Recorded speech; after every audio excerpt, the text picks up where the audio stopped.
ঘোষণা করছি আমি মাহবুবা হক, সরকারি রিটার্নিং অফিসার, শেরপুর 1 আসন। শেরপুর 1 আসনের মোট ভোটারের সংখ্যা 4,45,941। মোট ভোট কেন্দ্রের সংখ্যা 145। ফলাফল প্রাপ্ত ভোট কেন্দ্রের সংখ্যা 145। প্রতিদ্বন্দ্বী প্রার্থী মোহাম্মদ ইলিয়াস উদ্দিন, স্বতন্ত্র, বরাদ্দকৃত প্রতীক কাপ পিরিচ। প্রাপ্ত ভোটের সংখ্যা 200। পরবর্তী প্রতিদ্বন্দ্বী প্রার্থী মোহাম্মদ মাহমুদুল হক মনি, রাজনৈতিক দলের নাম জাতীয় পার্টি, বরাদ্দকৃত প্রতীক লাঙ্গল। প্রাপ্ত ভোটের সংখ্যা 735। পরবর্তী প্রতিদ্বন্দ্বী প্রার্থী মোহাম্মদ রাশেদুল ইসলাম রাশেদ, রাজনৈতিক দলের নাম বাংলাদেশ জামাতে ইসলামী, বরাদ্দকৃত প্রতীক দাঁড়িপাল্লা।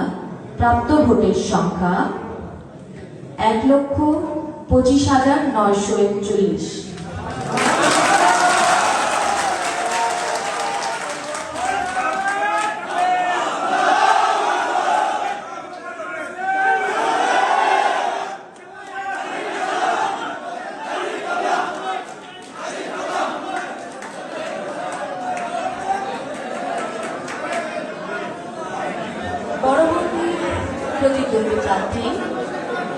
পরবর্তী প্রতিদ্বন্দ্বী প্রার্থী মোহাম্মদ নিকট মিয়া, রাজনৈতিক দলের নাম জাতীয় নাগরিক পার্টি এনসিপি, বরাদ্দকৃত প্রতীক শাপলাগুড়ি।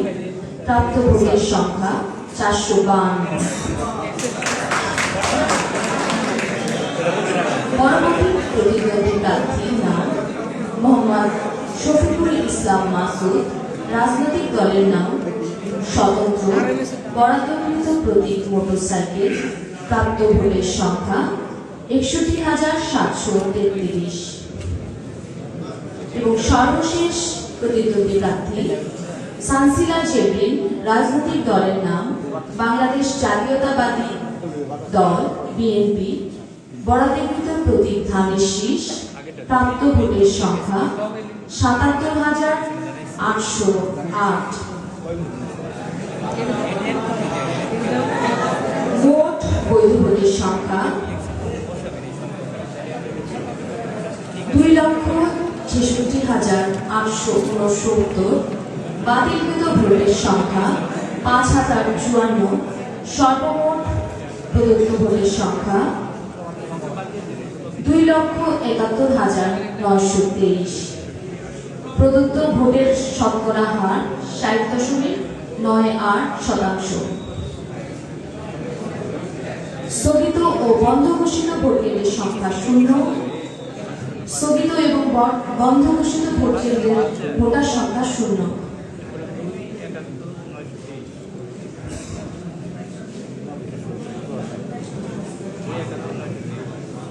আমাদের হাতে এই মুহূর্তে প্রাথমিক বেসরকারি ফলাফল 145টি কেন্দ্রের 145টি কেন্দ্রের ঘোষণা এখানে শেষ হলো এবং একীভূত রেজাল্ট এটা রিটার্নিং অফিসারের কার্যালয় থেকে ঘোষণা করা হবে। ধন্যবাদ সবাই।